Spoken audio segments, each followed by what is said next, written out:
नमस्कार, news broadcast 24 देख रहे हैं आप और मैं हूं आपके साथ करण खुराना। इस समय हरियाणा में कांग्रेस 2024 के चुनाव को लेकर बड़े बड़े ख्वाब देख रही है। कांग्रेस के तमाम नेता ये दावा कर रहे हैं कि 2024 के चुनाव में बीजेपी जेजेपी को सत्ता से बेदखल करके कांग्रेस एक बार फिर से सत्ता का सरताज बनेगी और कांग्रेस का ये सपना सच भी साबित हो सकता है। लेकिन इसके साथ साथ ये भी कड़वी सच्चाई है कि हरियाणा कांग्रेस के वर्तमान में 30 विधायकों में से 13 विधायक ऐसे भी हैं जो हार के खतरे में घिरे हुए हैं, जो डेंजर जोन में फंसे हुए हैं। यानी 2024 के चुनाव में कांग्रेस के 13 से 15 विधायक ऐसे भी हैं जो हार का शिकार हो सकते हैं। 2024 के चुनाव में कांग्रेस को बेशक नई सीटों पर जीत मिल जाए, बेशक कांग्रेस हरियाणा की 50 से 60 सीटें जीत जाए, लेकिन यह भी सच्चाई है कि कांग्रेस के वर्तमान समय में 15 विधायक डेंजर जोन में फंसे हुए हैं और उनमें से 13 विधायक पर हार का सबसे ज्यादा खतरा है। अब हम आपको अपनी रिपोर्ट के जरिए बताते हैं कि कांग्रेस के वो कौन कौन से विधायक हैं जो 2024 में हार का शिकार हो सकते हैं। देखिए हमारी ये रिपोर्ट।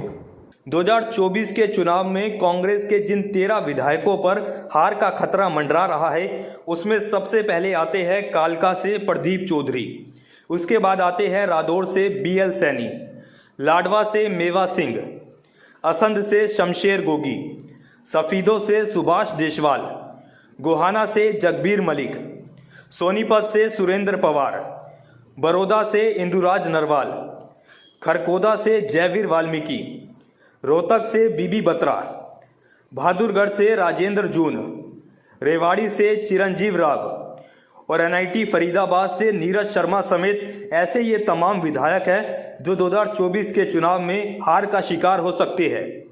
अब आपको विस्तार से बताते हैं कि कांग्रेस के ये 13 विधायक क्यों हार सकते हैं और इसके पीछे की वजह क्या है। बात करें कालका के विधायक प्रदीप चौधरी की, तो प्रदीप चौधरी अपनी हार और जीत के लिए बीजेपी प्रत्याशी के रहमो करम पर रहेंगे। आज कालका विधायक प्रदीप चौधरी उस मुकाम पर खड़े हैं जहां उनका वोट बैंक नहीं बढ़ेगा। ऐसे में बीजेपी का प्रत्याशी तय करेगा कि प्रदीप चौधरी 2024 के चुनाव में हारेंगे या जीतेंगे। अब बात करते हैं रादौर से विधायक बीएल सैनी की। तो बीएल सैनी को रादौर से विधायक बनाने में 2019 के चुनाव में सबसे बड़ी भूमिका श्याम सिंह राणा की रही थी। श्याम सिंह राणा की टिकट बीजेपी ने काट दी थी, जिसके चलते श्याम सिंह राणा ने अपने समर्थकों के वोट बीएल सैनी को दिलवा दिए थे और बीएल सैनी चुनाव जीत गए थे। लेकिन 2024 के चुनाव में खुद श्याम सिंह राणा इनेलो की टिकट पर रादौर से चुनाव लड़ेंगे, जिसके चलते बीएल सैनी का जीतना तो दूर, तीसरे नंबर पर रहने का खतरा नजर आ रहा है। वहीं लाडवा से विधायक मेवा सिंह भी हार का शिकार हो सकते हैं। 2019 के चुनाव में वो पवन सैनी के खिलाफ बने माहौल के चलते विधायक बन गए थे, लेकिन 2024 में मेवा सिंह का ग्राफ डाउन नजर आ रहा है। वही समाज सेवी संदीप गर्ग भी उनके लिए खतरा बनेंगे। संदीप गर्ग अगर बीजेपी की टिकट पर चुनाव लड़ते हैं तो मेवा सिंह का सुपड़ा साफ हो जाएगा। इसके अलावा अगर संदीप गर्ग ने निर्दलीय तौर पर भी चुनाव लड़ा तो भी मेवा सिंह हार का शिकार हो सकते हैं। असंध से विधायक शमशेर गोगी भी किस्मत की मेहरबानी से विधायक बने हैं। असंध ऐसा हलका है जहां हर बार समीकरण बदलते हैं, नए चेहरे आते हैं और नए विधायक बनते हैं। शमशेर गोगी अपने बलबूते पर असंध से दोबारा विधायक नहीं बन सकते हैं। इसके अलावा भूपेंद्र हुड्डा से उनकी नाराजगी, उनकी दुश्मनी भी उनका खेल बिगाड़ने का काम करेगी। सफीदो सीट पर सुभाष देशवाल अपने ही भाई जसबीर देशवाल के कारण हार के मुहाने पर खड़े हैं। जसबीर देशवाल निर्दलीय प्रत्याशी के तौर पर चुनावी तैयारी कर रहे हैं। वो पूर्व विधायक भी है, ऐसे में उनका चुनावी दंगल में उतरना साफ तौर पर सुभाष देशवाल की हार का कारण बनेगा। वही गोहाना से जगबीर मलिक पिछली बार राजकुमार सैनी के चलते विधायक बन गए थे और बीजेपी का प्रत्याशी पिछली बार भले ही तीसरे नंबर पर रहा था, लेकिन बीजेपी का गैर जाट प्रत्याशी 2024 में जगबीर मलिक को चुनाव हराने का काम कर सकता है। सोनीपत से सुरेंद्र पवार भी 2024 के चुनाव में हार की कगार पर हैं। उनके खिलाफ पंजाबी वोट बैंक लामबंद हो चुका है। और ऐसे में अगर बीजेपी ने किसी मजबूत पंजाबी प्रत्याशी को चुनावी मैदान में उतार दिया तो सुरेंद्र पवार हार जाएंगे।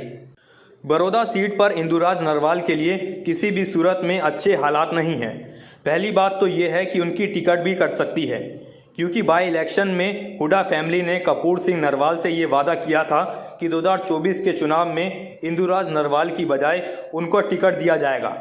ऐसे में अगर हुड्डा परिवार ने अपना वादा निभाया तो इंदुराज नरवाल चुनाव नहीं लड़ पाएंगे, और अगर हुड्डा परिवार ने वादा खिलाफी की तो कपूर सिंह नरवाल निर्दलीय या बीजेपी की टिकट पर चुनाव लड़ेंगे, जिसके चलते भी इंदुराज नरवाल चुनाव हार सकते हैं।